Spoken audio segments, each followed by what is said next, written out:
YouTube family, welcome to my channel. आप सभी का हमारे YouTube channel Reema stories of world में स्वागत है। उम्मीद करते हैं आप सभी बढ़िया होंगे। फ्रेंड्स, तो आ गई है आप सभी के लिए एक और नई मज़ेदार और जोरदार कहानी। तो कहानी शुरू करने से पहले अगर आपने हमारे चैनल को सब्सक्राइब नहीं किया है तो अभी कर ले और बेल आइकन दबाना बिल्कुल भी ना भूलें, ताकि हमारे हर न्यू वीडियो की नोटिफिकेशन आपके पास सबसे पहले पहुंचे। तो चलिए आपका ज़्यादा समय न लेते हुए कहानी शुरू करते हैं। दो बहू की सास। अर्पिता बहुत ही संस्कारी और प्यारी लड़की है। संस्कार तो उसके अंदर कोट कोट के भरे हैं और सभी का ख्याल हमेशा रखती थी, या वो मायके वाले हो या उसके ससुराल वाले, हमेशा सभी का ख्याल रखती थी। हर बात का ध्यान रखती थी कि किसको किस बात से बुरा लगना चाहिए, किस बात से बुरा नहीं लगना चाहिए, अच्छा लगना चाहिए या फिर किसे क्या कब कैसे देना है। लेकिन भगवान ने उसके किस्मत में अच्छा घर, अच्छा पति, अच्छे माँ बाप, सास ससुर सब कुछ दिया था। बस एक चीज़ की कमी कर दी। बेचारी की कोख सूनी रह गई। अर्पिता कभी भी माँ नहीं बन सकती थी। इस बात से वो हमेशा परेशान रहती थी। उसने बहुत सारे डॉक्टर्स को भी दिखाया, पर किसी का कुछ रिस्पॉन्स नहीं आया। कोई भी पॉजिटिव रिपोर्ट कभी नहीं आई। इसी उम्मीद में वो फिर से एक विदेशी डॉक्टर के पास गई। वहाँ उसने अपना इलाज कराया तो रिपोर्ट्स में पता चला कि अर्पिता कभी भी माँ बन ही नहीं सकती। इसके बाद अर्पिता अपनी उम्मीद हार चुकी थी। माँ बनने की उम्मीद अब उसके अंदर थी ही नहीं, लेकिन चाहत और ममता अभी भी थी। माँ की ममता मानी नहीं और उसने कोशिश की कि मैं कैसे माँ बनूं। किसी भी तरह से बस उसे माँ बनना था। इस बात के लिए उसकी सास ने उसे एक सलाह दी कि तू अपने पति की दूसरी शादी करा दे। दूसरी शादी होने के बाद दूसरी औरत से बच्चा तो आ ही जाएगा और वो बच्चा तुम्हें भी तो माँ कहेगा। इस बात के लिए पहले तो अर्पिता राजी नहीं हुई, पर बाद में जब उसने सोचा कि कभी भी माँ ना बन पाने से अच्छा वो एक सौतेले बच्चे की सगी माँ ही बन जाए, उसे अपनी ममता लुटाने के लिए एक औलाद मिलेगी, ये सोचकर वो तैयार हो गई। अर्पिता अपने पति से बात करती है।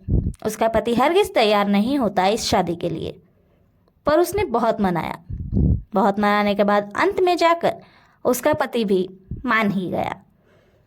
इसके बाद हो जाती है अर्पिता के पति की शादी एक सुशीला नाम की लड़की से, जो कि उतनी सुंदर नहीं थी पर गुणी थी। खाना पीना घर का काम सब कुछ बहुत अच्छे से करती थी। दोनों बिल्कुल बहनों की तरह रहने लगी थी। ऐसा लगता ही नहीं था कि दोनों सौतन है।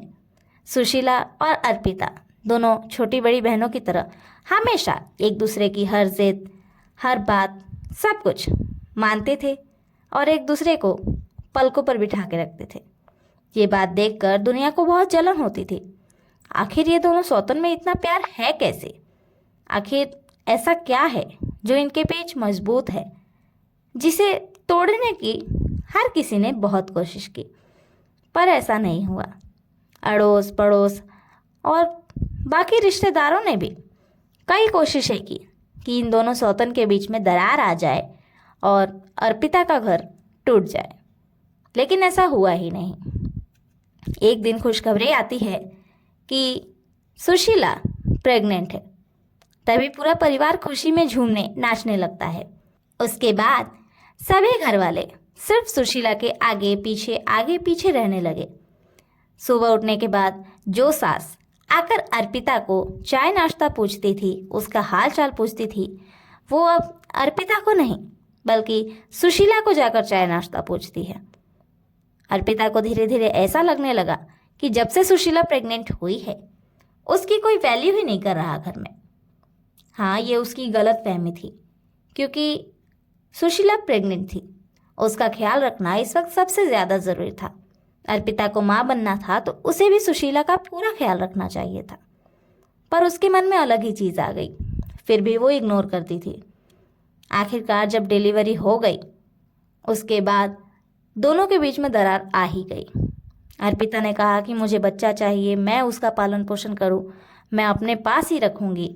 और उस वक्त सुशीला ने मना कर दिया। कहा कि मैंने इस बच्चे को 9 महीने कोख में रख के जन्म दिया है। आप इसकी माँ हैं, बड़ी माँ है, तो मैं भी इसकी सगी माँ हूँ। मैं इससे दूर रह के जी नहीं पाऊंगी। इस बात पर दोनों के बीच बहस हो गई। तभी अर्पिता ने ये कह दिया सुशीला से कि तुम्हारे लिए मैंने अपना सुहाग बांट लिया। इस बात पर सुशीला को गुस्सा आया और उसने उसे ये जबान दी कि ठीक है, तुमने मेरे लिए अपना सुहाग बांटा, अब मैं अपना बच्चा बांट देती हूँ। मेरा ये बच्चा आप रखो दीदी, और इस बच्चे पर मैं अपना अधिकार कभी नहीं जमाऊंगी। उसके बाद सुशीला ने अपना बच्चा अर्पिता को दे दिया, पर अभी अभी नवजात शिशु को उसकी माँ से अलग करना ऐसे ठीक नहीं था। पर यह बात अर्पिता को समझ नहीं आ रही थी। वो बच्चा लेकर खुश थी। बच्चा अचानक से बहुत रोने लगा। उसे भूख लगी थी, लेकिन अर्पिता को समझना नहीं था उसकी माँ के पास उसे ले जाना नहीं था। वो अपने ईगो में थी कि वो उसे माँ बन के पालन पोषण कर ही लेगी। पर वो बच्चा लाख कोशिश करने के बाद भी तब तक चुप नहीं हुआ जब तक सुशीला के पास नहीं पहुंचा।